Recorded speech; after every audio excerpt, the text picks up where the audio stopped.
Appreciate it. All right, tonight is,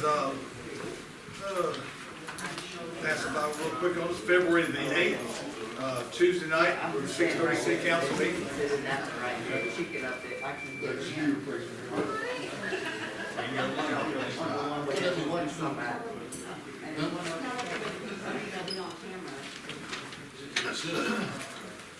Hey, y'all need to hold it down. Hold it down. Meeting about to start. Keep it down.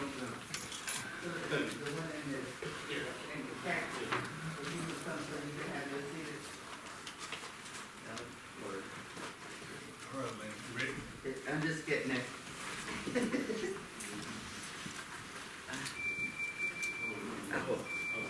But I was okay.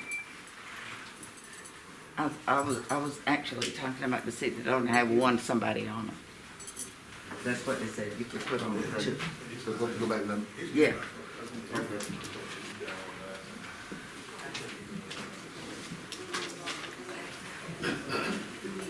And she can slide. All right. Again, thank you everyone for coming tonight. Today is February the 8th for the 6:30 City Council meeting. If you would bow your heads for Mr. Gardner to say the prayer for us, please. Lord, thank you for bringing us all together tonight. Please guide us in your way. Give us patience to do your work. Amen. Everybody stand for the pledge of allegiance. I pledge allegiance to the flag of the United States of America and to the republic for which it stands, one nation, under God, indivisible, with liberty and justice for all. Thank you very much.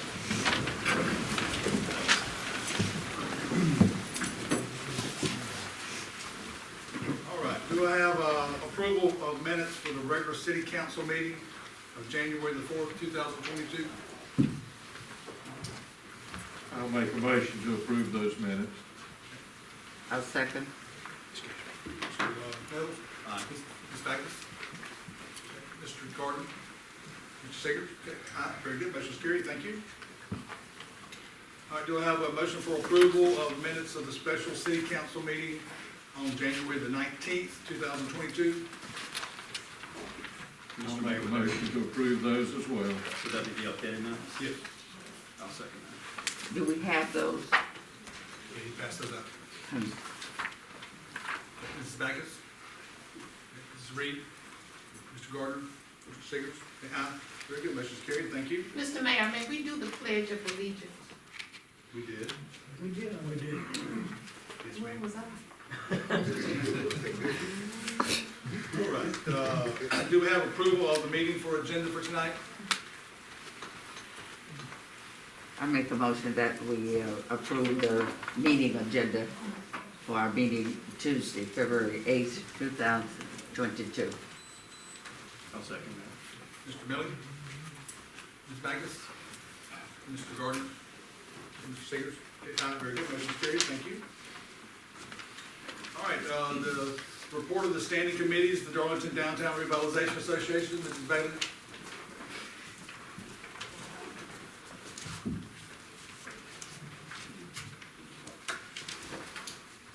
Thank you, Mayor and Council. Tonight I have something different than my normal just listing of events. That is all in your packet that was presented tonight, but tonight I'm here to request hospitality tax funding for the concert series.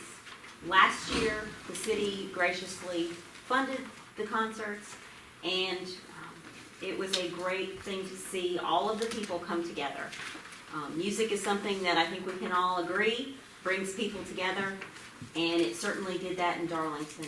The square was full of people of all ages, and it was really nice to see the community and folks getting together with their friends and neighbors. I literally have not seen, other than something like the Sweet Potato Festival, bring as many people from in our town to our town square. And I really think that's something we should continue to do. One, it is going to display a very positive image for the city. It's going to publicize the city as a great place to live. It's gonna bring in vendors and potential new businesses to town, business license fees from those vendors, and of course, it's gonna promote one of the city's biggest assets, which is our public square, which if you go to other downtowns across the state, many of them wish they had a square like we have, for folks to gather. We are proposing that the dates would be the second Saturday of the month from May through September, which is the warmer months, so we don't get into the cold, and then again doing a New Year's Eve block party. And hopefully with level 10 again.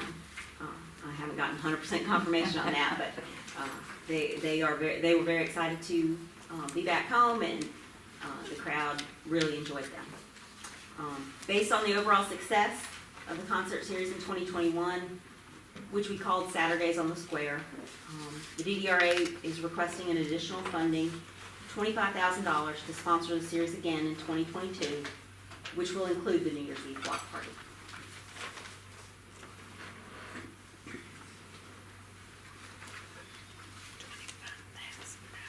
Excuse me, what was last year's funding? Was it 15?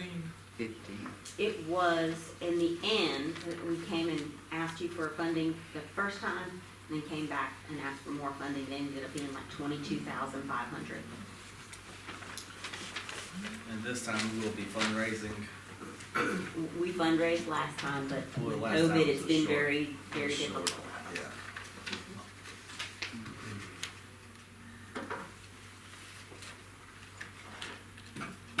So Lisa, are you looking for an answer tonight? I would love one tonight if we can do that. If not, obviously we'll. I think the DDRA was wanting to try to see if they could find out ahead of time, so that way they could go and be planning and promoting in advance. Yeah, generally the bands pre-COVID would book a year in advance. Now they're booking at least 6 months in advance. So it's depending on where they are in their schedule. If they've just gotten back to doing shows, they're easier to get, but some of them haven't quite gotten back into that rhythm yet, because not everything has been, not as many events have been opened up. Mr. Payne, where do we stand on hospitality? We are over $900,000.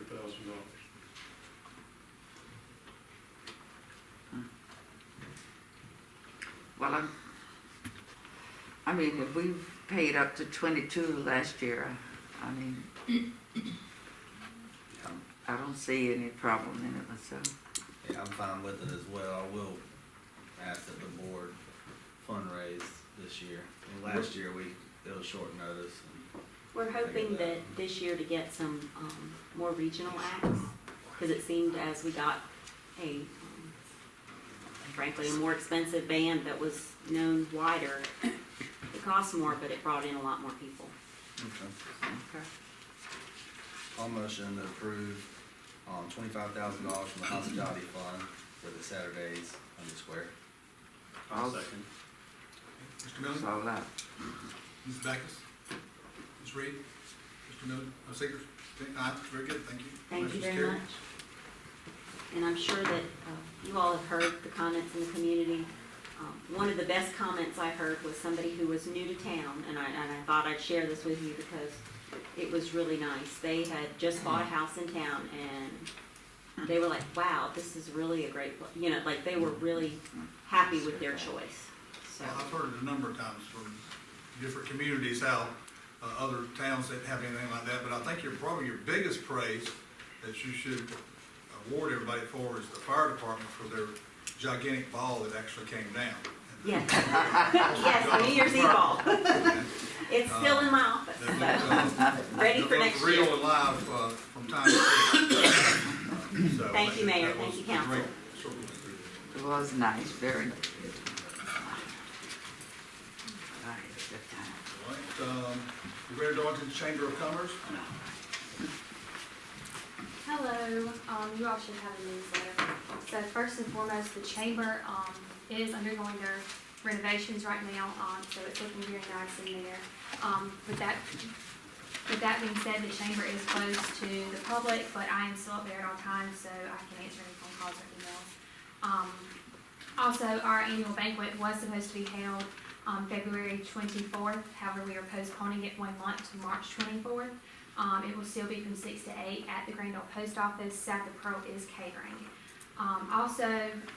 Dancing with the Stars was also postponed to March 17th. Still at the Hartford Center Theater. As far as the Super Bowl goes, Chianti's is having an event. It is $5 at the door, and then $9 a plate. Doors open at 3 and then they close at 12 a.m. Darlington Country Club is also having, their bar will be open for the Super Bowl as well, but it's a bring your own appetizer party. We do have several chamber members hiring right now, Mayflower, Talkies, and then also Darlington Country Club, their golf tournament was supposed to be held January 22nd. It has been postponed to this Saturday, February 12th at 10 a.m. That is all that I have. Are there any questions? Okay, thank you. Thank you very much. All right.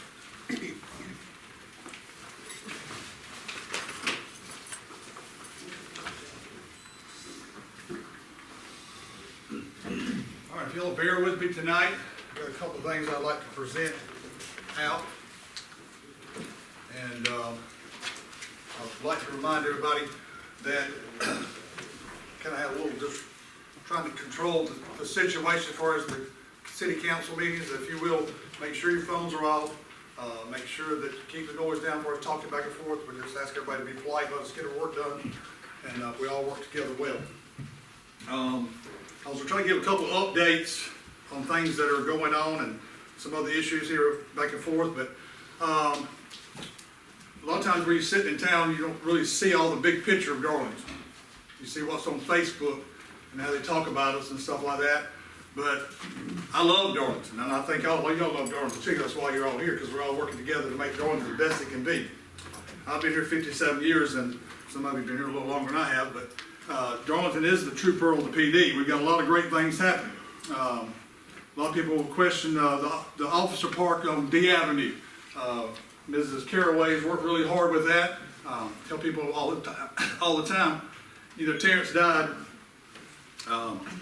3 months in October 2018. Within a few months, when he died, Mrs. Caraway was given a piece of property there to try to start the park for all the officers, 400 officers that died in the state of South Carolina. A lot of people question, well, why is it taking so long, this, that, and the other, on a lot of these issues that are going here. Everything takes a lot of time.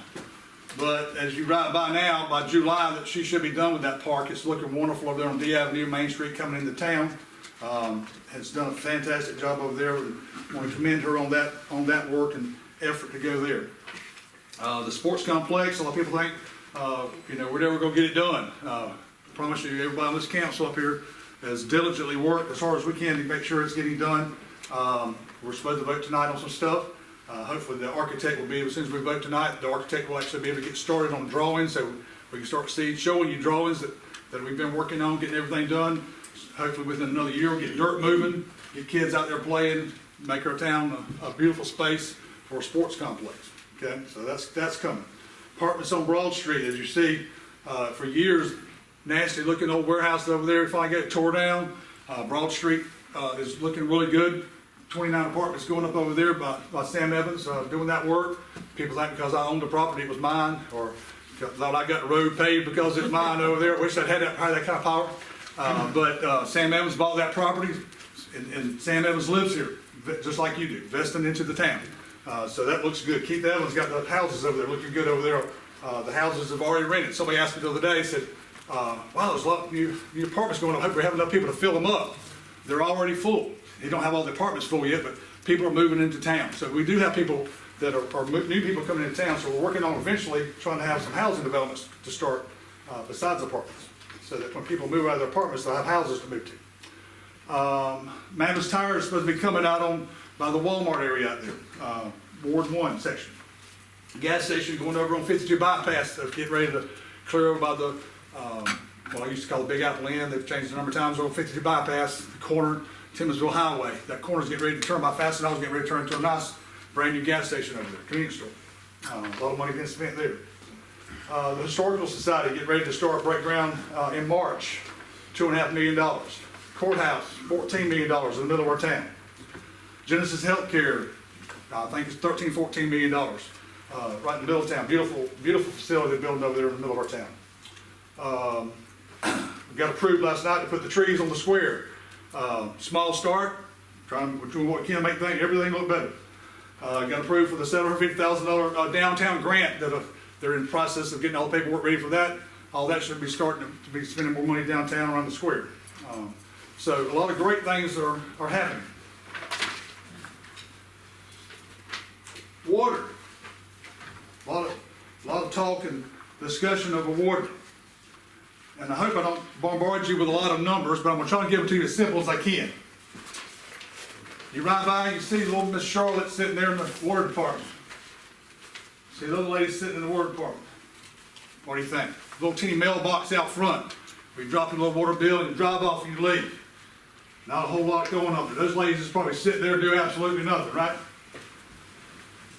In 6 months since Mr. Kinsall's been here, they processed 58,543 payments. 58,543 payments. That's 487 payments a day on a 20-day week, 20-day month. They sit in the office to process payments. The water department guys, Mr. Kinsall retired. A lot of other guys moved out.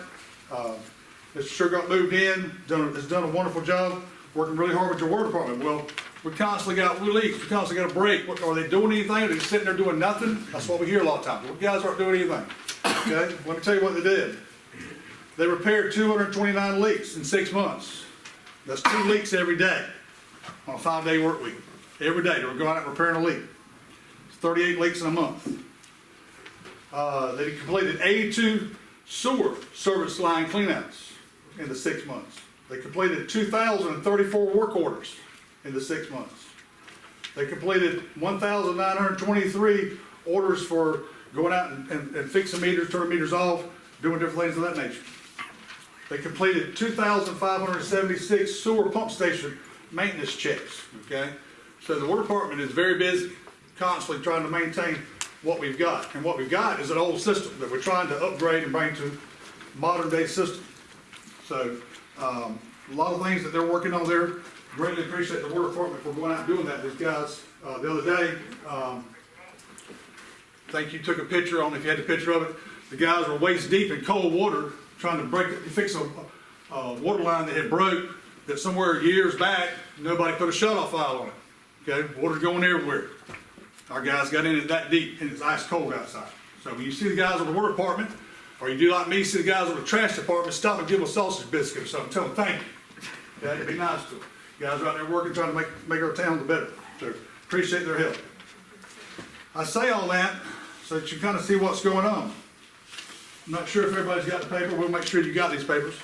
If you want a copy of them, they're on the website. We'll give you a copy also. The water department has their own a set amount of money to the side. They have a general fund and a water department fund. The water department, at the end of the year, 2014 and 2015, both years, we're in the negative. Okay? And you know, it might be business people, might not be a big number of people. Negative means if your checkbook ain't got no money in it and you're in the hole $15,000, you're in trouble, right? They were in the hole 2 years in a row, $15,000. That's not too bad.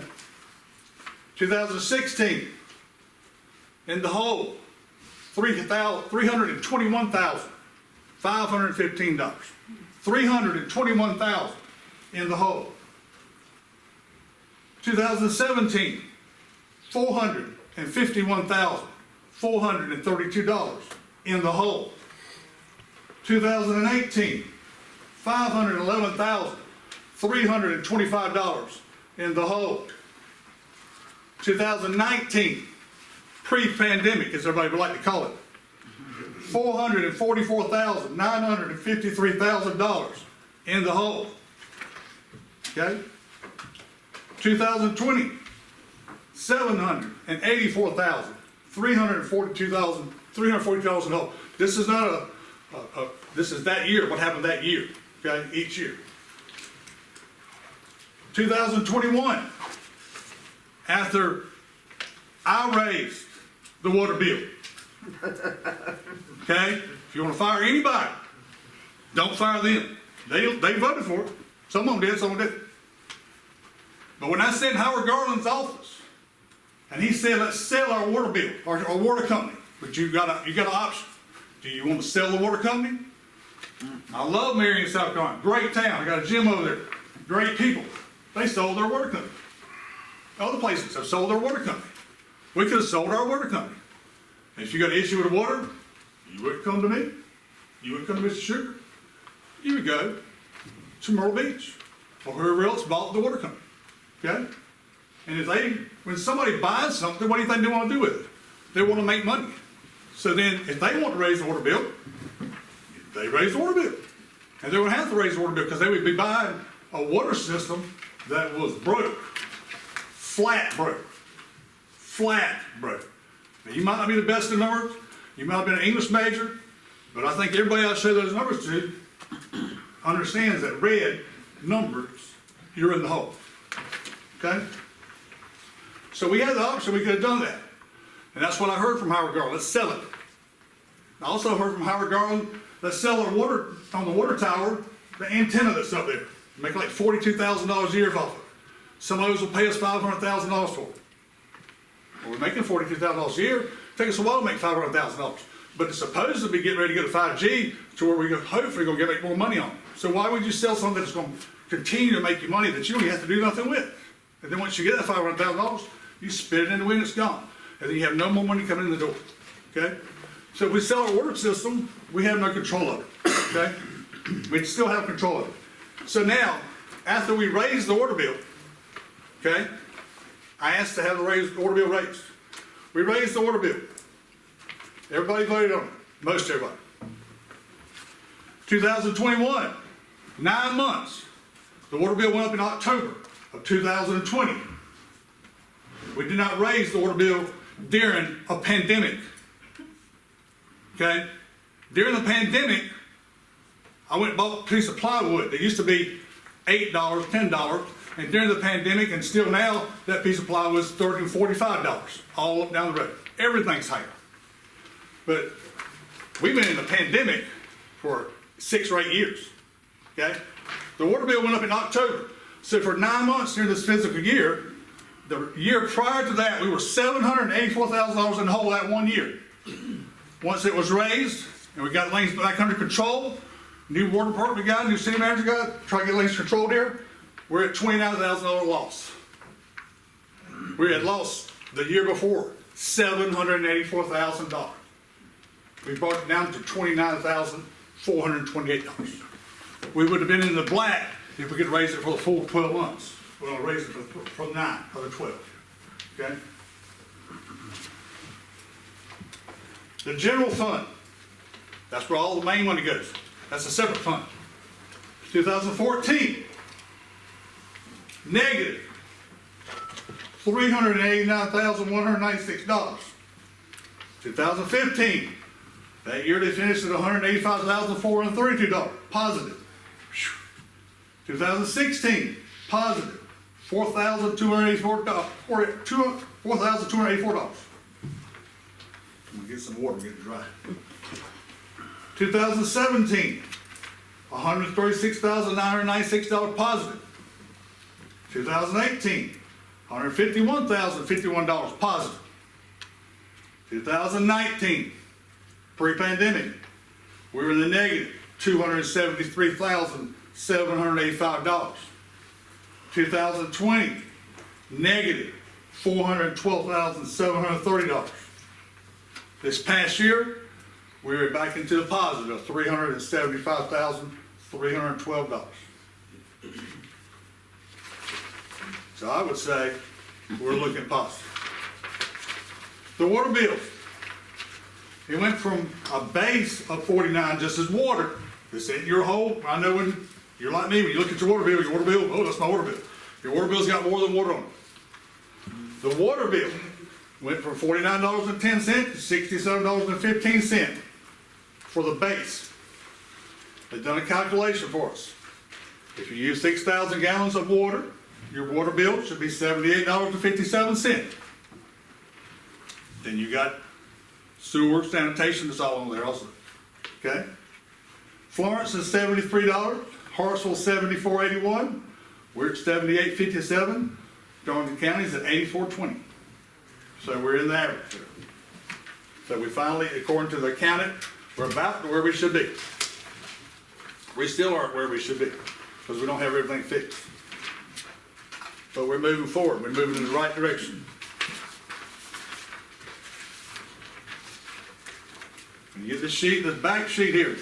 Everybody get a copy of this sheet. Late fees.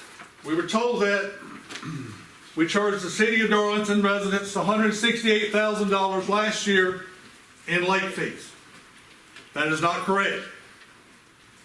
We charged the city of Darlington $171,242 in late fees. That's not true. It's 186. Well, all the numbers we calculated up is 171. I added them all up. Okay? That's not true. So, $171,000. We charge them a bunch of late fees. $171,000, $186,000, a lot of money. Okay? In late fees. We are not in the business to charge people for late fees. We're in the business to charge people for water. Okay? When somebody doesn't pay their bill, they get charged a late fee. They get charged a cutoff fee. Okay? Takes our employees time to go out there and fix it. Takes our workers in the desk time to do extra work. They have to pay a penalty. Everybody has to pay a penalty if you don't pay your fees late. But the picture that haven't been painted, and I'm going to paint for you tonight, is that the year before that, according to the numbers that we've been given, and I've dug and searched and looked also for, the year before that was $157,728 in late fees. So it wasn't like all of a sudden we started charging late fees. The year before that was $157,000. But the year of 2021, $171,000. The year before, 2019, $125,000 in late fees that were charged to the customers. For 8 years, you've had over $100,000 in late fees. Customers constantly paying late fees. I personally talked to a lady today that got her water cut off. She called me. Okay? I'm not going to pay, so everybody hears this on Facebook, I'm not going to pay your water bill. But today, for probably the 4th time, I paid somebody's water bill. And do not come back at me and say I'm trying to praise. Because I told you I would take my money, my little bit of $600, and I would give it back to the city. So that's one reason I helped her. I don't help everybody because some of them don't want the help, but I knew she needed the help. She called, she was 2 months past due. Her water bill would have been, for two months, would have been $160-something. $80-something was her water bill per month. $160-something for 2 months is what she should have paid if she hadn't been charged a late fee and a $50 cutoff fee, but it was up to $253. Today's what she owed. And then she still owed February's payment. Okay? But when they cut her water off today, guess what she wanted? Anybody want to make a guess? I'll let you talk now. She wanted water. Amen. Okay? Water is important. I need some right now. My mouth is dry as a bone. Water is important. We need to educate, and I hope everybody on Facebook's listening to me, and everybody live is listening. Water is important. We have to have our water. We have to have lights and power. Okay? But we did not all of a sudden start turning everybody's waters off because they couldn't pay their bill all of a sudden during a pandemic. It was cut off because they continuously didn't pay it before. Thank you. Is that for my kiss? Yeah, tit for tat. So what I'm trying to explain to you is, people want to paint a picture that the city of Darlington is a bad place.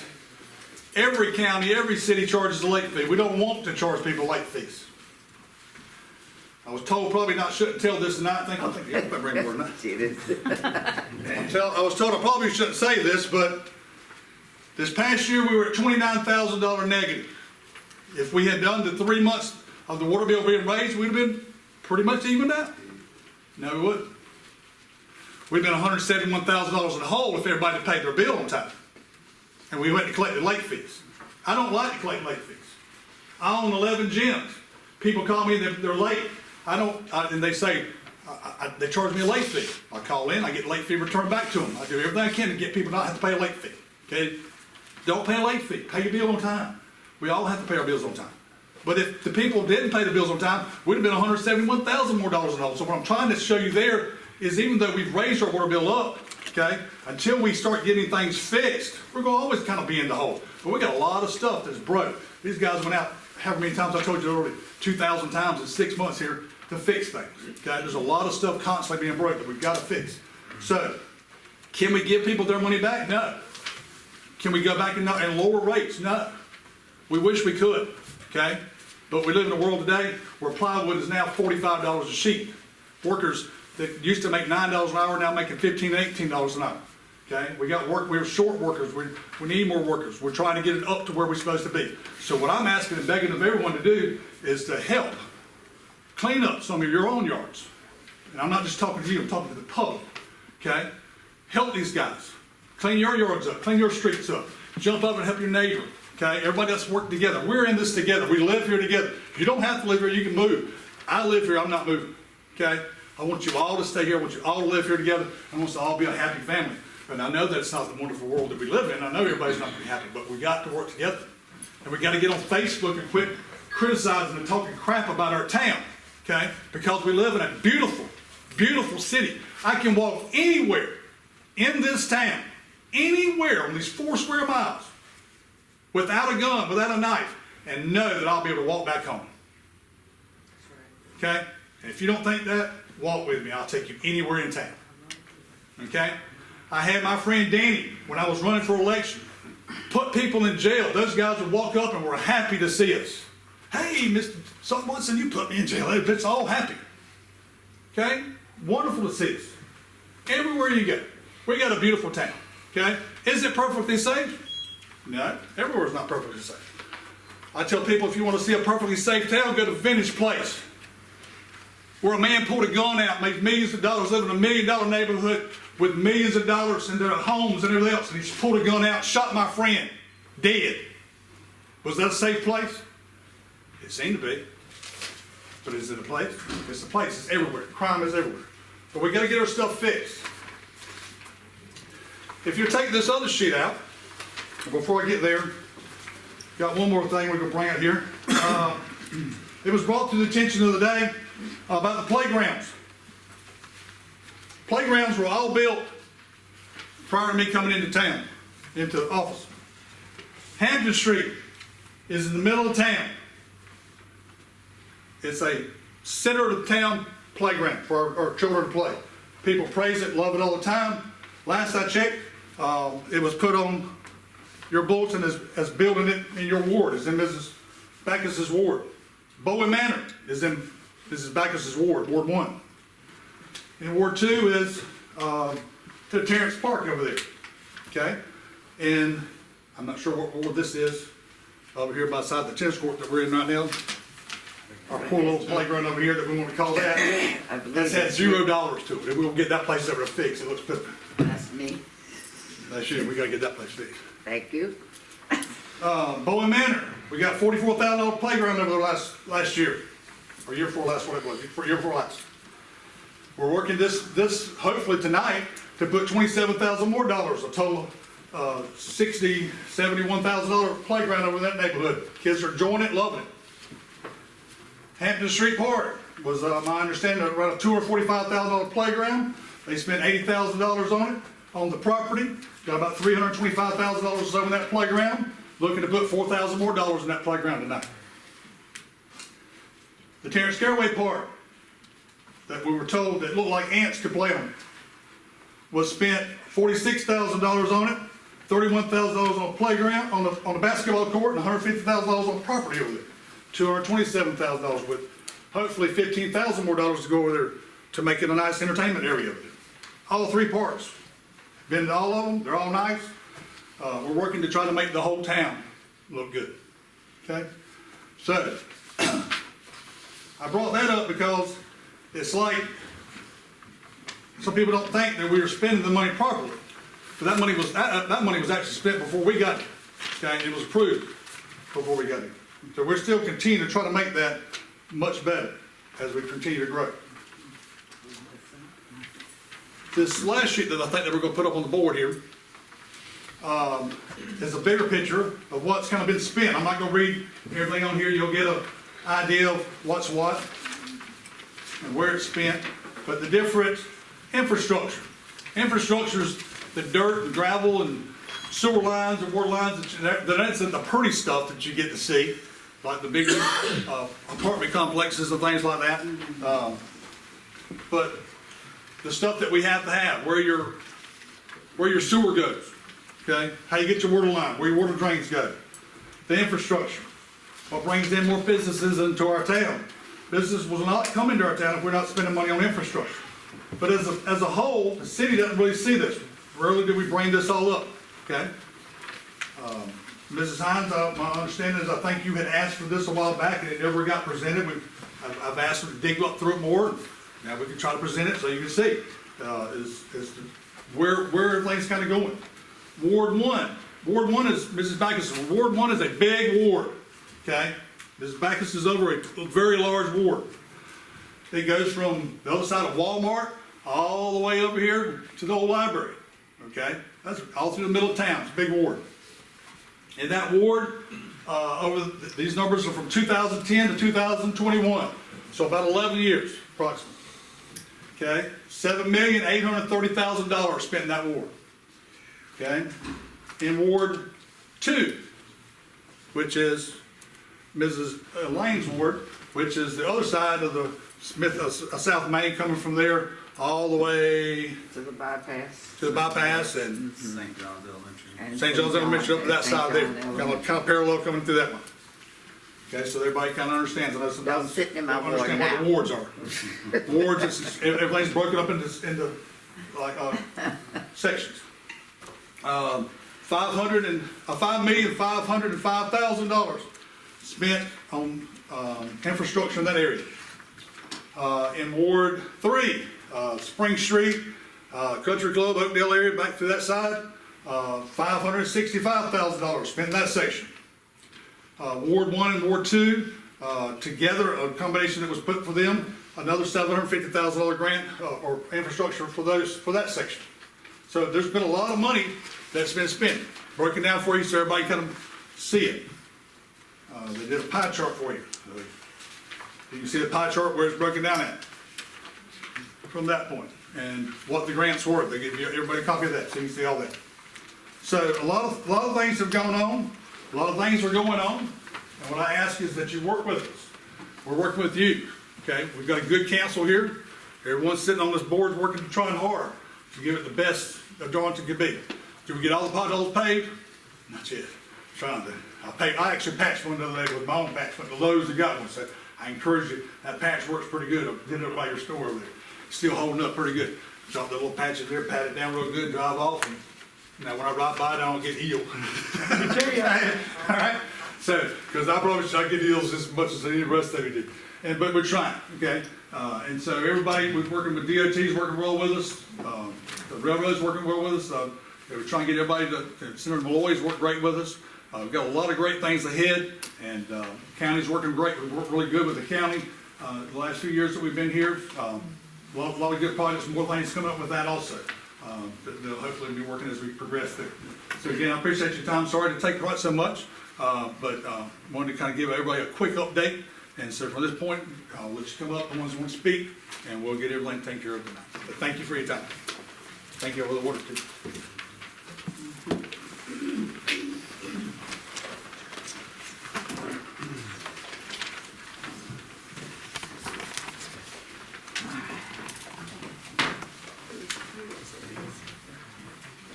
All right, Mrs. Hines.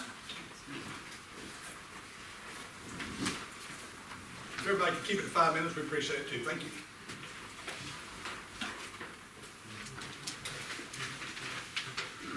Good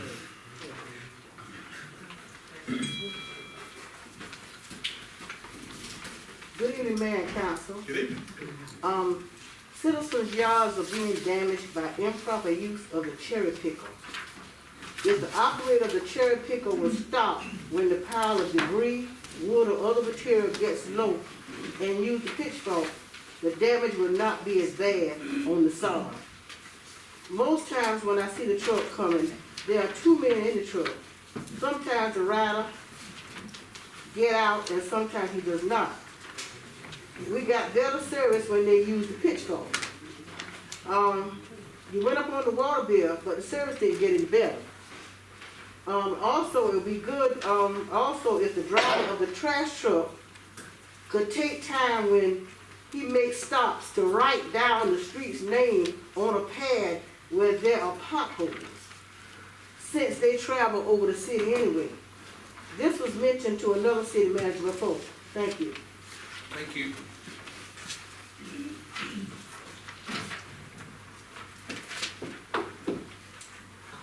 All right, John Lewis.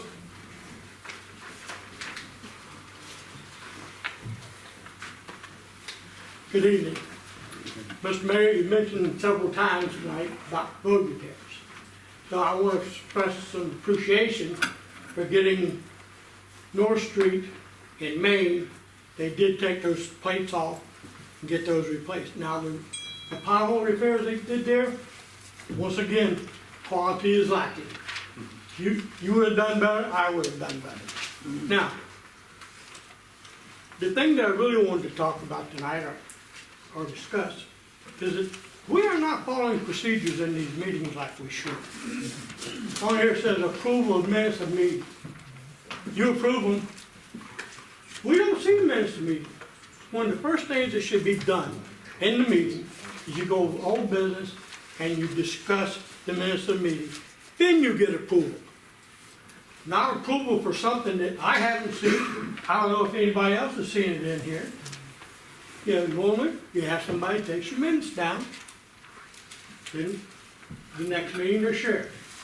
Because there's things that could be put in there that we need to know about. There's things that may not have gotten into that should have been. You know, so, you know, we need to make sure that everybody understands what's going on in these meetings, what's approved, what's been discussed. Can't do it if you don't have the minutes of meeting. Now, once again, and this is something you and I discussed after the meeting the last time.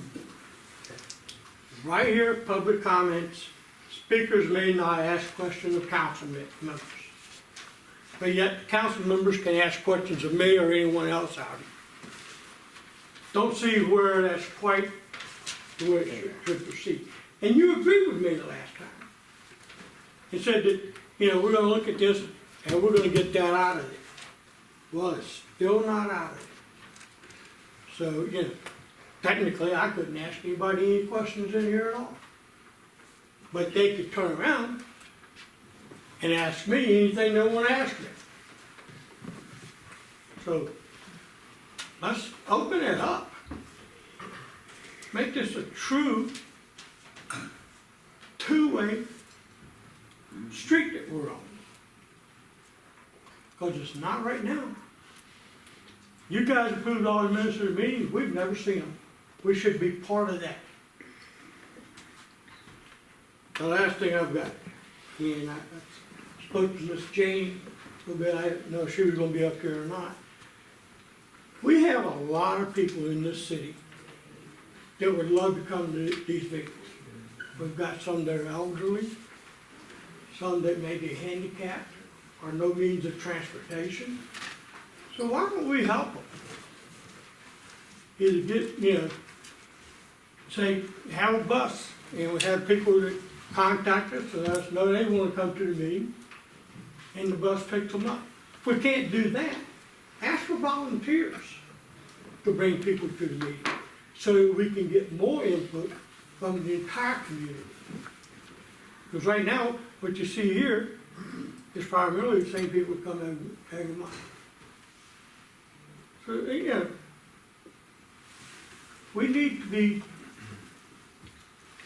open, we need to be open to ideas, and ideas come from these people out here.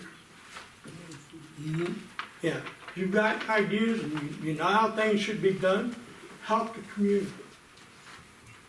Yeah, and if you gotta have volunteers to bring somebody in, it's not gonna cost the city a dime. So, you know, something we need to look at. Thank you. Thank you, Mr. Wilson.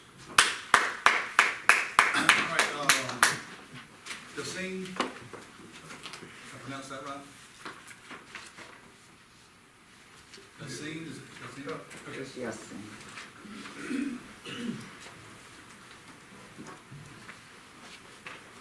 Good evening, council. Citizens of Darlington. I'd like to thank the mayor for that presentation because it made a lot of things clearer. There are a couple of things that I'd like to address. From the last meeting, we were given the list of disbursements that were planned. Now, some of the disbursements, they are under DHEC mandate, got to take care of them. Other disbursements, I'm looking at what would be the best bang for the buck. You know, we have, when you have a disbursement here like for Nez Pierce, Wyandotte, and Iroquois Street, that's $1.5 million, and I think that the rate of recoup on that would be 30 years. I don't think that would be a good fit right now for in this situation, because we have, you know, the East Broad Street and South Main Street sewer lines and everything in the infrastructure of the city needs to be addressed, because we've been talking about this for 20 years. You know, we've been having a flooding problem, and everybody said, we're going to fix it, we're going to fix it, we're going to fix it, and nothing's been done. Another situation, I got a bill from my favorite company, Duke Energy, and on that bill they had a franchise fee. And I asked the people, I said, well, I don't have a contract with you for a franchise. And it seems like you're only thinking about your investors and not about the people who are paying your bills and the people who are paying your investors. And they somehow get everybody to pay for their guffaws. You know, they inherited this power plant that didn't go anywhere, the power plant to nowhere. And now they want everybody else to pay for it. I know that this is usually business, in the way businesses do to recoup their money. But for your bad business investments, and for them to be doing certain things with cities that we aren't aware of, like a franchise, I was informed that the franchise fee was to the city. But for what? Well, why would a power company or a utility company pay a city a franchise fee for the citizenry who we pay the bills, not the city.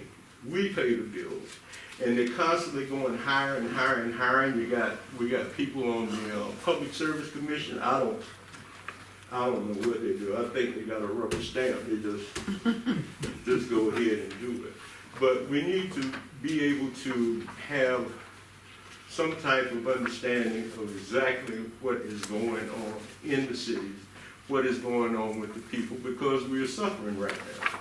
And as you can, Darlington is one of the poor areas in the PD. And we have basically, and I'm speaking for all of us, we have basically taxation without representation, because I don't know what our representatives are doing. I really don't. On the federal level, sometimes I talk to people on the state level, but it's hard to differentiate when a politician talks, it's hard to differentiate where it's going, if you don't follow them, if you're not in the back pocket or whatever. But I think we should be more open, and maybe the city would help address the plight of the people, or the counties help address the plights of the people to these utilities that are running amok. I know this is not in the, you know, with everything that's going on, but it's a financial situation that we all are suffering. That's my time. Thank you. If you get a moment afterwards, I'll be glad to talk with you. I said, if you have a moment after we finish, then I'll be glad to talk with you. Okay. Thank you.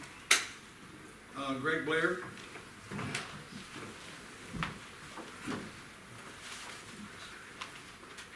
Good evening, Councilman and Mayor. Good evening.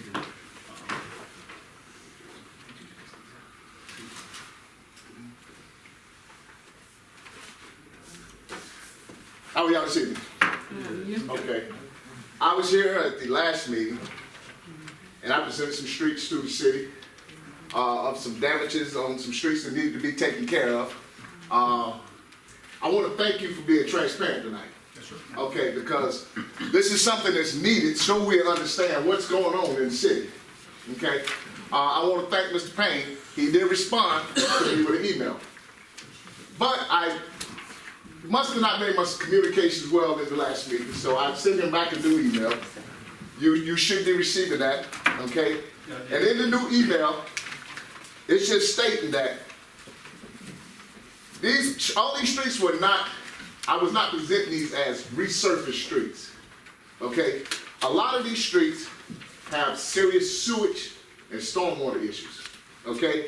The email I got back from Mr. Payne, I gave a copy to all of y'all, and I gave y'all a copy of the new email I sent back to him on a breakdown of what we're trying to get done here, okay? Now, one of our biggest concerns, now I'm not sitting here trying to accuse anybody in council of anything that happened in previous administrations. My biggest concern is this Farm Street sewage problem.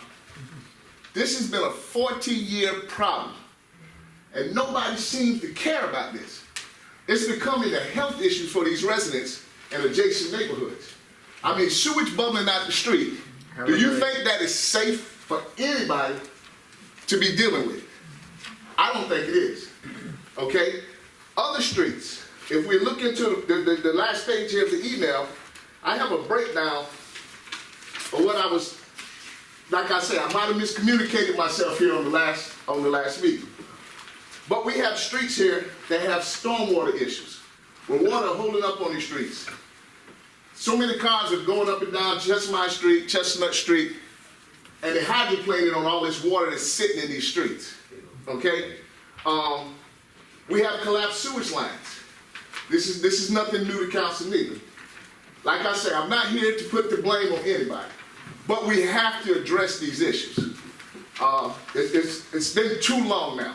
It's been years and years and years. Like I say, this Farm Street issue, I lived on Farm Street back in the 80s as a kid, and the sewage was bubbling out the ground then.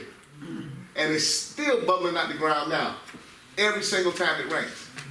I suggest, I request, that some council members, when it rains, ride through there and see what's going on.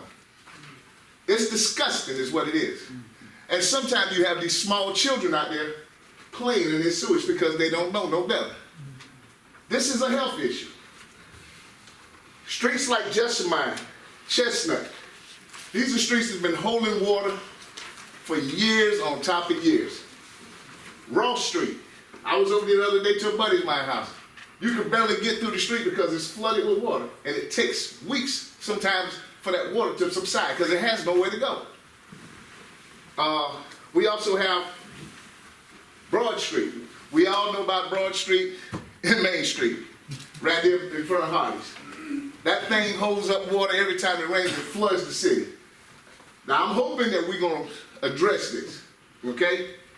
Other streets, we have streets on the west side of town, Tallulah Street. It's been needing resurfacing for years. It's just decaying, and it's like nothing's being done. Streets like Pine Street, Ellis Avenue, all these streets need something done to them. I also want to go back, I do understand I have some stuff on here now that y'all are trying to get something done on Joe Louis Boulevard. That's a great thing. So a lot of these streets should be covered under there. My next question is,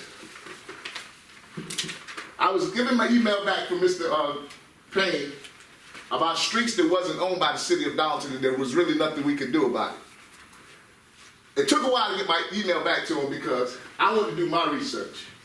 And I see that the city of Darlington spent almost $384 paving streets that are not owned by the city. And I just want to know, how do we make that make sense to the citizens of Darlington? If we're being told we can't pave these streets in the south side of Darlington, or fix these streets in the south side with city money, why is this happening on the north side of town? Okay? This is something, this is what we need, the city needs to know, the citizens need to know. Okay? Can you elaborate on that? Say that again? Yeah, what city street do we pay the city doesn't own? Well, if you look on there, Country Club Drive? yeah, That's owned by the city. not from from my research it shows. A lot of these streets are not even owned by the city. Just for a little clarity, Yes, sir. my father put these roads that are the issue nowadays, unfortunately. He put them under DOT ownership 37 years ago. Okay. He lives on Country Club Road. When he was on the Highway Commission, he couldn't put it on the street, under DOT coverage. Okay. So it's owned by the city. Right. Well, let me ask you this. All this other stuff that's not being owned, not being owned by the city on the south side of town, what do we do It's to not get a them south, fixed? that's the thing. It's not a south side or a north side or east side or west side. We're going to cut the discussion. Let me finish my statement. Afterwards, stay with us and I'll be glad. Okay, I stay with you out there. It's a Darlington issue. It is a Darlington issue. Go drive down Medford. Let me finish, please. Go drive down Medford I Drive. asked tonight, please, I'm not Okay. going to rude to anybody. Okay, Mr. Gardner? All right. No discussion afterwards. I'll be glad to stay here all night with you, and Mr. Gardner stay with you too. We'll discuss, okay? Okay. I'm not trying to cut you off, just trying, we gotta get Okay. things working. Fair enough. I just want to say one last. Please stay. I want to say one last statement. We as Darlingtonians will not be able to move forward if we can't get over the east, west, north, south. The Broad Street is a huge deal. This for the whole city.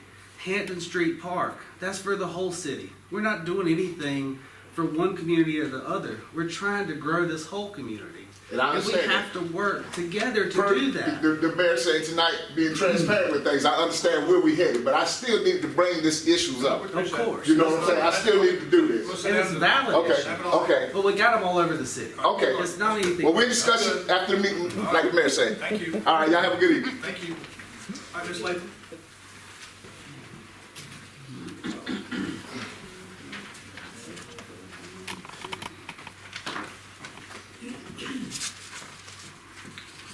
Good evening, Mayor, Council. Initially, I hadn't even planned to speak this evening, but it was very disturbing for me to come in to a city council meeting. I've been a resident of this city for well over 15 years, and this is the first time in over 15 years where I've come to a city council meeting and citizens could not come in and participate in our city council meeting.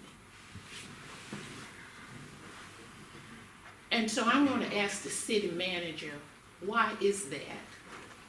Because when I asked the mayor, he said he didn't know.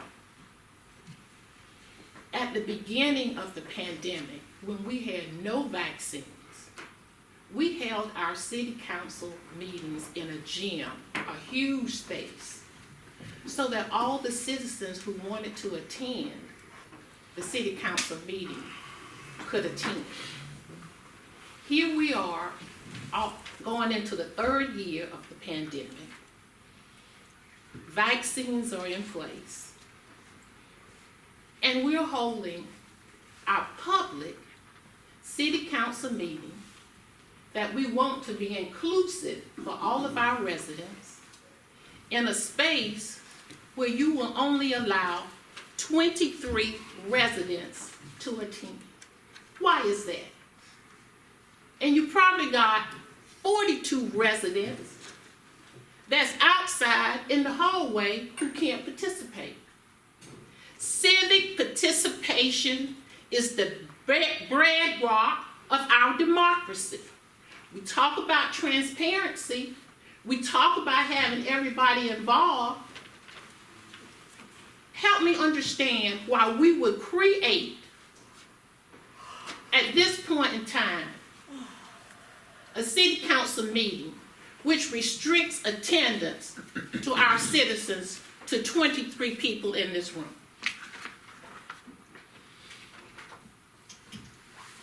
This is public comment. The public comment says speakers may not ask questions of council members. You are not a council member. You are our city manager. And at some point in time, we will deal with this because we all have a constitutional right to free speech in this country. This is not a dictatorship. This is still the United States of America. So would you please answer my question? Because we need to understand why, why is it that a decision was made to hold our city council meetings beginning now in a space that only allows 23 Darlington citizens to attend. This is a discussion. We're talking with you afterwards. We're glad to discuss anything with you about legislation. I got 1 minute and 40-some seconds remaining. Within that time, I am going to ask this mayor and this council not to hold any more of our city council meetings in a space where only 23 citizens in Darlington, we got over 6,000 people in this community, where only 23 people can attend.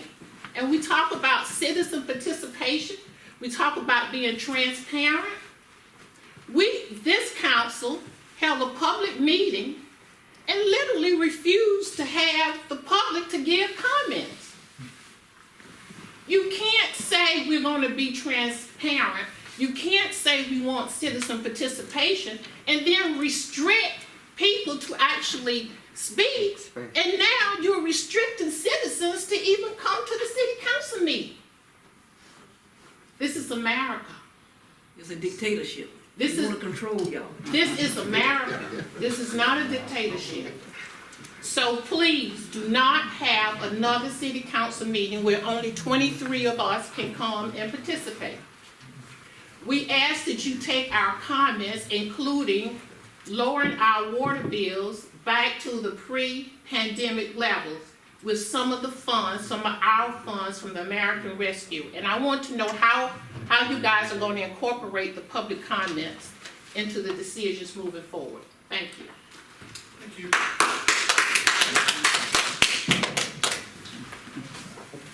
David DeBose? Yes, excuse me. Good evening, Mr. Mayor, members of the council. My name is David DeBose. I am a citizen of the city of Darlington. I'm here tonight because on your agenda is new business number 8B, considering the historic district expansion ordinance. I am the court-appointed personal representative of my late aunt, Irene Garner Kerrigan, whose residence is within the proposed district. And so because I have a fiduciary duty to the individuals, the beneficiaries of that, I'm interested in what this city may or may not do. So I'm really more, I did want to note that with regard to, like Mr. Lewis spoke about the minutes, I did go online, look for the minutes for the last meeting of the city council, November 9th, and for whatever reason, that link did not work. The other minutes did, so I don't have the background for what you discussed back on November the 9th. But be that as it may, would also be interested at some point whether this council does use the planning commission or not for recommendations, or just does that at different times. The commission itself has not met since July the 20th of this year. The last 3 meetings were not held because of a lack of a quorum. Now, whether that is because they really didn't have any business before, or whether it was truly because they couldn't get members to attend, I don't know. I would like the city to consider the issue of takings with regard to zoning. My cursory view of case law is that the local government or the government itself is heavily favored in those matters. But I would note that first, the property that I represent has a different zoning than the others, in that if you are simply living in a residential area that's zoned for low-density residential, the application of a historic district on top of that is not that onerous. You may have to get approval for a different paint color, whether it's this type of color, whether it's accurate, but it's a matter of aesthetics and not of use.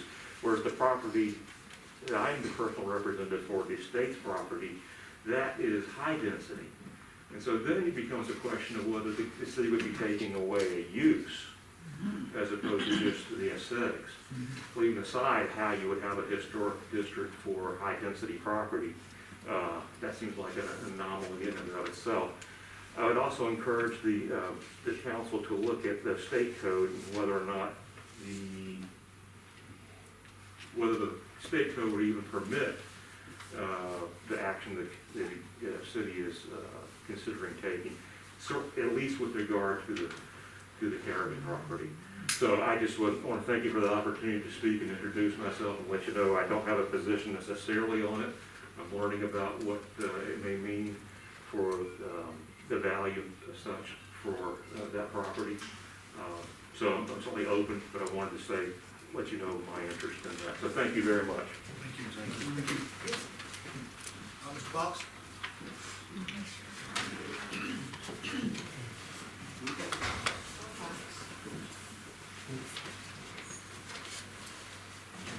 Good afternoon, Mayor, Council. I'm in here on reference from the last time we was talking about cross street and closing one end of cross street. And I was hoping y'all would take into consideration what we said last time about not closing from the railroad track the other way. And like I was saying, just in case of fire, it'll take fire trucks so much longer to go all the way around the bypass to come back just to put a house out. So it could cost somebody their life. Even in emergency, time means a lot when it comes to emergency. And like having to go all the way around the bypass just to come back, it could cost somebody's life. And I'm quite sure y'all want to be part of something that could at least get a person killed or might just save somebody's life. Not only that, I thank you, Mayor, for what you said about all the good things that was happening in Darlington, how you love Darlington. We all love Darlington. And the money that you spend and what y'all would do. And I'm going to ask y'all, if y'all will, take into consideration not closing the end of Cross Street, but send just a little bit of that money over there and fix those holes in that street, if y'all don't mind. That's all. I mean, not asking much. Just fix, some of the holes. You got to fix all of them, just some of them. And that way, cars can't come through. And thank you. Your name again, sir? Nathaniel Fox. Oh, yeah. Okay. Thank you, Mr. Fox. Can't tell who's who with these masks on. Okay. Thank you, everyone, for your comments. Yeah. All right. New business, Kendra Mandros with the CPA will present to the city the financial audit for fiscal year ending June 20, 2021.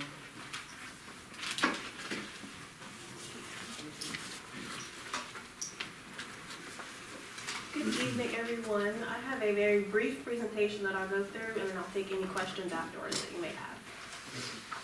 This information is being presented to council as an executive overview of the results of our audit of the June 30, 2021 year-end financial statements of the city. The city received an unmodified or clean opinion, which is the highest level of reporting assurance an organization can receive from its independent auditors.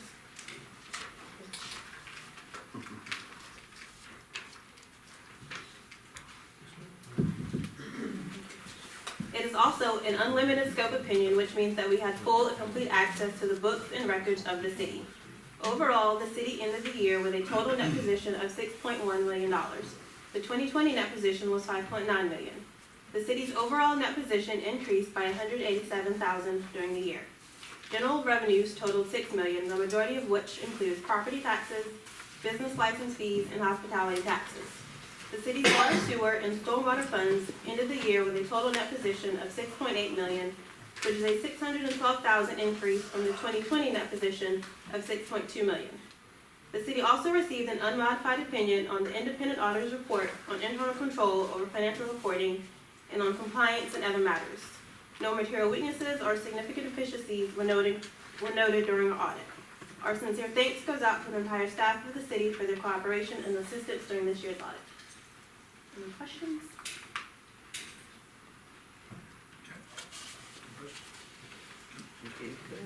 Thank you. Thank you.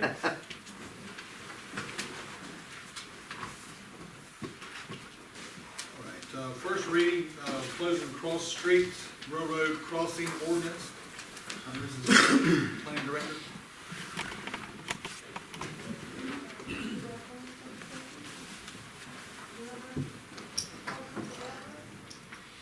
Thought it was this gentleman here.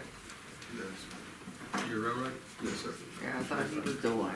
Oh, I'm looking for you out there.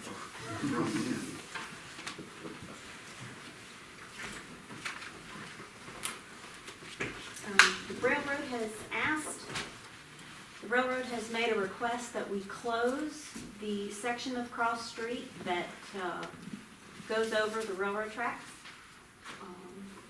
And they're here to kind of make their case as you requested. Sure. Yes, sir. My name is Greg Bresson with Genesee Wyoming Railroad and the local railroad here also. We had a site inspection.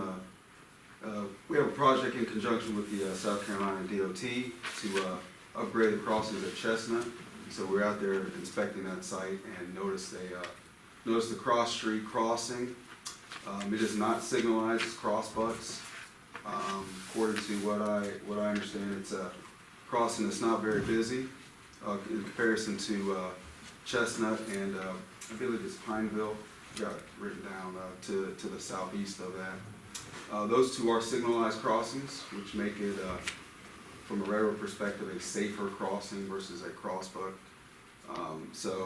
And according to the FRA, as close proximity as those three crossings are, it's what they call a redundant crossing, in that close proximity, the FRA really likes to, in conjunction with the railroads, we really like to close those type of crossings, especially when they're not signalized. So that's our proposal, is to close Cross Street. We would do that as a railroad. Wouldn't be anything that we would require the city to pay at all. It would be something that we could do easily with our local forces. I have a question. Yes. Because I'm the representative for that area, And as you have seen, that they've already indicated what they would like. But what I'm asking you specifically, though, what is the benefit to the residents? To the residents? Yeah. So when we have signalized crossings, those are safer crossings. It's crossings that, from a railroad perspective, it's a less of a risk. So, for the citizens, they have a safer crossing. They have a crossing where they don't have to. When I was there, I looked at the crossing. You go up to the crossing, you can't really see down to the southeast because of trees and branches and things like that. So it makes it a crossing that's not really, in my opinion, it's something that it doesn't give you a good line of sight when you're trying to cross it. Well, for those who've lived there, as long as they have, and there's never been an incident or anything of all that, so they don't see that. It's since you say that. But the other thing I wanted to ask, because of the way you are explaining why you want to do it, and so I'm looking at you saying between Chestnut and Pineville is about, okay, the same distance. Well, the very next street over Chalmers is closer than Cross Street. That's right. What is that about? But see, so I just don't see the benefit for us to close off and make it such an inconvenience to our taxpayer, simply because you don't wanna put a signal there. It's not that I don't want to put a signal there. There's not a signal there. Exactly. That's what it And so why close it if it hasn't been any problem? There hasn't been anything that we know of at all. So, but it's inconveniencing everyone. And then the point that he's bringing is about the fire department or ambulance, the medical vehicles trying to get there. The only access would be that bypass. That's right. Only. And I've looked at it this day, we're looking at more than what you see, those little houses in there. It really is about 23, almost 50 persons. And just because if that's part of your upgrade, it doesn't seem like an upgrade to us. And I just want that on record. It's not an upgrade, and I can't in any kind of good conscience see the value in that to the residents of that would affect. I understand what you're saying. According to what I'm being told, that the fire department and the sheriffs didn't really have an issue with closing Cross Street. You don't hear that? I keep everybody. So let me ask you this. If you keep the public, couple people. Yeah. Did you talk with the Molly Oda, who's over the emergency services here in Darlington? No, I didn't talk to Okay. Molly. Well, these are the folk that I'm saying, I'm just telling you, it's just common sense would see, common sense that it would be more of a problem coming from the bypass than the way that they do it now. Just that alone. Closing that off. And the only access to that area, or that little piece, is through the bypass, regardless of where they're coming from. And so Cross Street is making it more, closing crossing would make it more of a hassle? Oh, it's no question. Much so. Is there And not so a way that's, that, is it just because there's not a signal light, or because the visibility's not as good? Should the trees where you're talking about, could the area not be cleaned off to where it's more visible, where the traffic comes through? Because the other two intersections are closed. You probably could throw a baseball, if you're a good baseball player, but they can't throw a car there, is what they're asking, is the residents that live in there, they can't get to the other side of that street. That crossing over there and that crossing over there has really nothing to do with this neighborhood. In that neighborhood where they're at, which is a small neighborhood, but it's still their neighborhood, so their concern is, that while they're there, they can't, get back and forth without going through the intersection of the bypass. And, I see your point. I see your point 100%. I see their point also 100%. I also see that, I know that, trying to pull out of the bypass, you're taking a big chance of get hit on the bypass. People are trying to go out there, probably more so than if they try to cross the road track to town that way. But again, I see your point, because I've talked to railroad guys, and right now, every place that you can close, I'm sure is a better place that you can drive by and not take a chance of hitting somebody. But would there be a potential chance of opening that area up to where it would be more visible? Trim the trees. How often do y'all use that track? How often do How you often use do it? y'all use that track? We use it every day, or a train runs on there It every goes. day. Okay, and these people and those citizens use that road 3 or 4 times a day. So you may come through once a day, but they're using that road constantly, every day, all day. So how much sense does it make to close off a road where they live at, that they have to use several times a day? So, when I looked at the map, there's alternate routes are available. Yeah. They are available. That's what I look at. The FRA, in conjunction with the railroads, we try to close what we call redundant crossings. So when we have crossings, What is they're the FRA? Federal Railroad Administration. So the railroads have our rules and regulations that we follow by, but we're also bound by the federal regulations. So there's things that federal require us to do and take a look at that are just really out of our hands. So when we have a chance, we look at redundant crossings, as will the FRA inspectors that go around the nation. So that's part of the rationale that I'm using for proposing to close this crossing. And see, the reason because he used the word, the redundancy, just redundant, okay, redundancy. Okay, and that is the closeness, is that what you're? Correct. Okay, well, see, that's why I'm bringing this up, because, you know, me growing up in this, living in this area all my life, I don't see why you pick Cross Street, because from Pineville, and I don't even remember, because that's the one going under the overpass. Yes. I don't see, I don't even see the signal, whatever may be there. I don't even see it, but anyway, using Pineville and to Cross, to Chestnut, but then there's Chalmers, just closer than any of that. Then if you go on up, then you're going up, you got Edwards Avenue. You got Edwards Avenue, all those are in the same distance. So if using this word, following this policy you are outlining, you'd have to close all of them. Well, we're not going to close a busy signalized, we're not going to propose to close a busy signalized crossing. That's not what the railroad's trying to do. And see, but if you look at Cross Street, it's not signalized, and it's not as busy as these other roads. I understand people want to use it different times, and I really do, but when we look at it, we're saying that's a redundant crossing. It's not signalized. It's not heavily traversed like the others are. Why wouldn't we propose to cross it? and you think that you see less traffic at Cross than you do at Pineville, coming under that bypass? I mean, and they got several routes to come out of the housing area. Several. They don't have to. See, you see, that's, I'm just using what you have as presented as the reasoning, and it just doesn't jive. So, so when I look at Cross Street, Cross Street's not as busy as Chestnut. It's not as busy as Chalmers.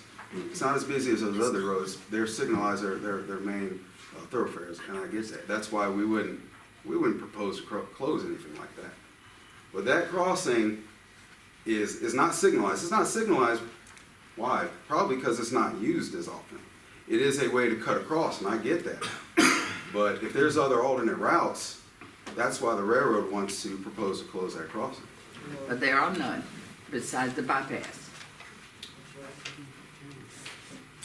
So do you have factual information as to how much traffic travel across the street, or are you just assuming? No, I have information that was provided. That's a very busy street. Everybody in that area cut through that area to get to the bypass. I have that information. In January, I asked the DOT to put strips across the road to check the number that's going down Cross Street. It's average of 205 a day. What I will do next is ask the DOT to do the same for the other two, so we'll have an average daily count for each of the three streets, and I'll get that for you. Mayor, could I say something, man? That's it. So, what I would like to ask is, again, is there a way that we can compromise to make it work? Because I'm kind of like Elaine, I'm better looking. The word redundant that you're using, to me, if I was to turn on the Cross Street by the Ford place, if I had a redundant way to get out, then I could turn to one of the other streets and go out and go across those. But I can't. When I get there, I have to turn around and go back to the other busy intersection that sends our residents, obviously 200 of them, back out onto the busy highway right at the bottom of the hill, going out that way, which is no red light either.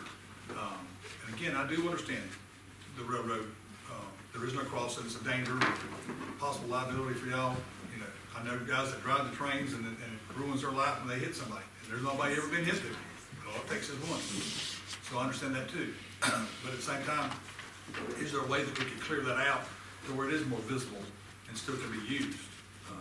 Is what I would suggest. And again, I don't have a motion in it, but that's what I would suggest, to see if you could possibly ask them if there's something that we could compromise to make it to where both sides are benefiting from. If it had the signs, the signals, then it wouldn't be an issue. Is that fair? It still would be a redundant crossing, but I mean, it would be safer from a railroad perspective. Yeah. Can we ask adding signals there and what that cost is? Yeah, And well, if it's a potential interest? yeah, that's, when you're gonna put signals into a location, you're looking at, and this is ballpark, you're looking at probably about $400,000. That's gates, signals, all that stuff, that's the. And there right now is just a stop sign, Yes, just crosswalk. and just a stop sign saying stop, or is there even a I stop don't sign? understand why you would need a gate. It's not a gate on Chestnut Street. It's not that nice. It's So, saying Well, it's going through a total upgrade. We're Right. putting all signals, gates, and everything there. and you're gonna do that at Chestnut and Chalmers? Then Edwards Chalmers. Avenue? Chalmers already has signals and gates. No. No gate on Chestnut Street. And Chalmers. There's no. On So there's that line, flashing lights. that's the The next only place street. that's got gates is Pearl Street, I No think. gate on the Chestnut Street. I believe No. Pearl Street's the only one that's got gates. Along that line from Pineville, I'm gonna use Pineville because that's what you use. Pineville, Cross, Chestnut, Chalmers, Edwards Avenue, then Pine, and then You're talking Third Street. None of those have gates or flashing lights. None. I'm just using the line because that curves, that curves and goes that way. The one from Cross, I'm just using that. See, none of that. So that's what I'm asking. Each one of those streets, you all are planning to put those gates and, the gates and lights Well, on each one of those? I mean, they're very close. well, again, those aren't railroad crossings we don't own them. Those are public crossings. So we don't put flashing lights and gates. The DOT or the city or municipality pays to have that put in. We don't do that. We can install them, but we don't fund that. So That's not what's what we this do. all about? So So you you're not backpedal. gonna do that at Chestnut? Excuse me? I mean, what do you plan to do at Chestnut? So the DOT is funding that. They're paying to upgrade the whole crossing. But it's based on your recommendation. No, that was the DOT's recommendation to upgrade it. Okay. So then it was the DOT's idea to close Cross Street or the No, railroad's that was idea? the railroad's idea. Okay. I think that we, So is it safe to assume that you have homework to do to bring back more information to us to find out, to make sure we're all on the same page? Because I don't think, at this point, Well- I'm not comfortable voting on something that I just don't feel like we're positively impacting the citizens there. I think it's a negative at this point, and I'm just not comfortable. yeah. I would just personally letting our folk know that I'd like for this to go away, but in view of you coming, I'd like to just make a motion that we just table this, just move on, so that we can go through some other things and then we'll come back. We'll deal with it. Can you But check I don't with see the how- railroad to see if there's a way that we can get it cleared out or possibly the lights there or? Well, clearing it out always helps from a line of sight perspective. As far as flashing lights and gates go, that's something that would have to be funded from the city or the DOT, something like that. That's not, we don't fund. And so you're working on getting the numbers for the other. I'll get the other two. So is there a motion? Oh, yeah, I just said, So we'll just table. I would second that motion to table it at this time. Mr. Millie? Ms. Backus? Mr. Gordon? Signature? Okay, very good. Thank you. Thank you for coming. Thank you. All right, first reading, Richmond Spring Street annexation ordinance. Mrs. Bennett? Mayor. So there is a property at the corner of Spring and Richmond. It's about 2 acres, a little more than. The property owner would like to annex into the city. It is bordered on multiple sides by city property or city annexed property. So we certainly would support growing our city. This is the property, Mr. Taylor? This is Mr. Thomas. Thomas, excuse me. Mr. Thomas I believe is planning, is he here? He wasn't home. He was. If you have a question, I believe he's clearing the lot and working on maybe some services. We're just looking to annex this in. Yes, looking to annex this in. Any discussion on that? Any reason to object? Any objections or anything, Lisa? Anything we need to know about? Who were you looking for, Mike? This is Mr. Thomas, the property owner. If y'all have any questions for him about his property there at What did you Richmond. already talk about? The 2-acre tract on, okay, Richmond? That's what we're talking about. Yes, Okay, sir. good. I didn't hear you. Oh, I'm sorry. It's all right. What do you plan to put there, sir? We will have to build 5 or 6 houses there. It's 2 acres, you said? 2 acres? A little over 2, I believe, yeah. So this time we get the permits through us Yeah. to build a If house. he annexes in, yeah. Yeah, If he first step. Where's Richmond Street at now? Off the Spring? Right on, where Spring, He's already. right here before you get to Spring Mark. Yeah. Yeah. Before you get to Where the. the apartments are. Last term, So we turn into the apartments out area? That road is Richmond. parks down there. You're currently clearing that. Yes. I don't have an issue with it. Well, then I would do a motion to approve the first reading of Richmond and Spring Streets annexation. I'll second. Mr. Milling? Ms. Backus? Mrs. Reed? Mr. Seeger? Very good. And we thank you. Thank you. Keep building. Like to see houses being built. All right, first reading, Cashman Spring Streets Historic District Expansion Ordinance. Mayor and council, the property owners who live along North and Oak Street approached the Historic Commission back in 2018, and they came to City Council to ask that the Historic District be expanded to include their homes so that they have access to the federal and state tax credits and grants that may become available. For whatever reason, it's been put off. They still want to do it. Some of those people have, as the gentleman here earlier alluded to, have passed away. But certainly, it would still be an addition to our town. The gentleman that spoke, I thought, what did you ask us to do? Did you want us to, I didn't hear, I don't hear very well Yes, I did with not our make a- mask.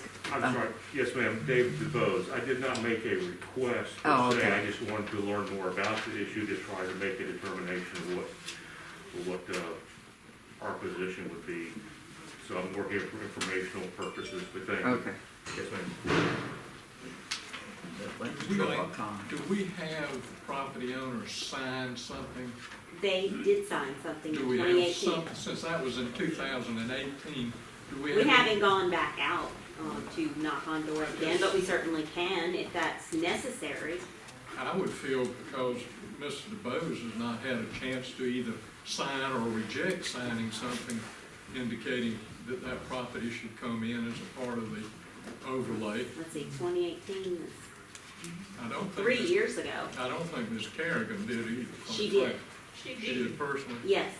Ms. Well- Brazington personally spoke with Ms. Kerrigan at length.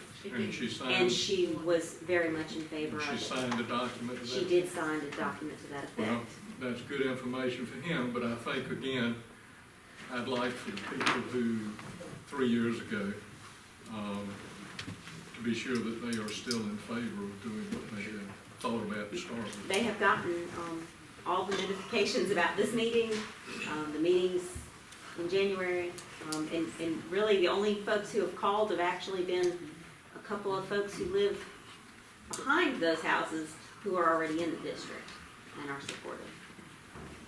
I believe you sent something out just a couple of months ago. Mr. Lewis.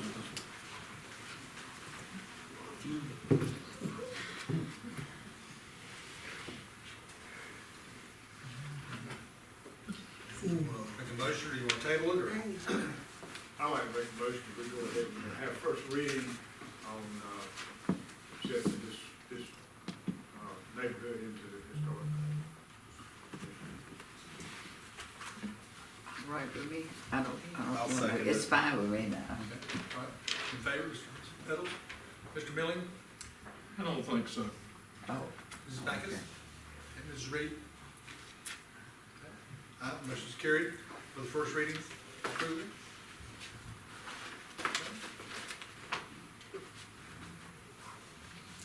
We will have to have a public hearing in 30 days about that expansion. And again, certified notification will go to each of those individual property owners, and it's 14 of them. All right, thank you.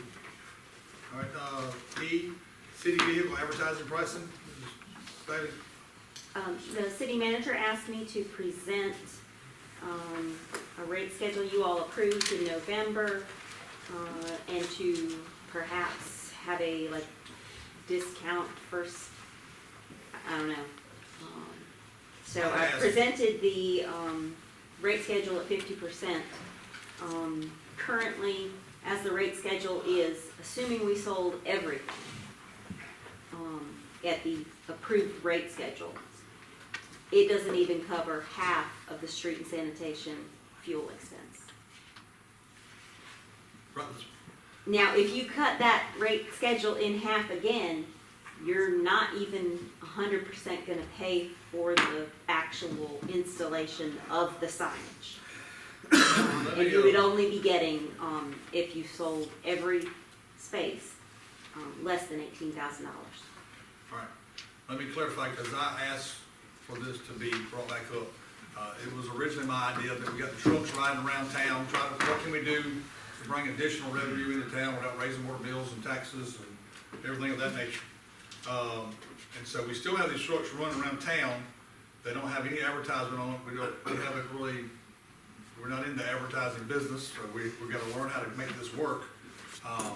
But any advertisement, if ABC Law Firm puts an advertisement on the side of any truck, it costs the city nothing, because the ABC Law Firm pays for the advertisement to be put on there, then they pay us X amount of dollars to be put on. If they only paid us $100 for the whole year, then the city of Darlington would make $100. Right now, we're not making anything on it. So my proposal was, let's at least get it rolling. If we dropped it and said, hey, if you do this for a year, or we'll give it to you, or 6 months, we'll give it to you at half price to get it out there and let people start seeing that it works, it doesn't work for them, and any revenue coming in will be a benefit to the city of Darlington. So there is no loss to the city of Darlington. It's just a matter of having the company come in and put the sign on the side of the truck, and then the truck rolls out the next day. So that was my suggestion.